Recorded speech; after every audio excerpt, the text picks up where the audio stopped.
La deuxième édition de Focus, c'est maintenant. Dans ce dernier numéro, nous allons parler de la vente d'eau, de la fête des mères décalée et de football. Malgré les efforts accomplis par les gouvernements ivoiriens successifs depuis l'indépendance, l'eau demeure une denrée rare dans certaines localités du pays. À Daloa, cet état de fait a vu naître le métier de vendeur ambulant d'eau, au travers duquel certains nationaux et non nationaux parviennent à joindre les deux bouts. Avec sa charrette chargée de bidons plastiques de 10 et 20 litres d'eau, Salif ravitaille d'abord ses clients fidèles jusqu'à 9h30. Ces bidons, ils les vendent respectivement à 300 et 500 francs CFA l'unité et nous assurent s'en sortir avec une recette journalière de 7000 francs.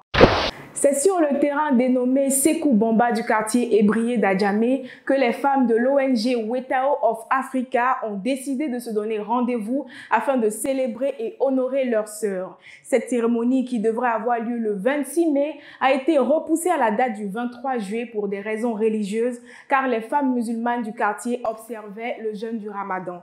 L'événement a été marqué par le style vestimentaire et la musique, puisque cela a été décrété rétro années 80. Dans la commune de Yopougon, les enfants dépensent toutes leurs énergies à la pratique du football. Bien qu'en manque d'équipements tels que les maillots, les protèges tibia et des ballons, ces enfants au talent à l'état pur travaillent d'arrache-pied à la réalisation de leur rêve, qui est celui d'embrasser une grande carrière footballistique comme Didier Drogba ou encore les frères Touré.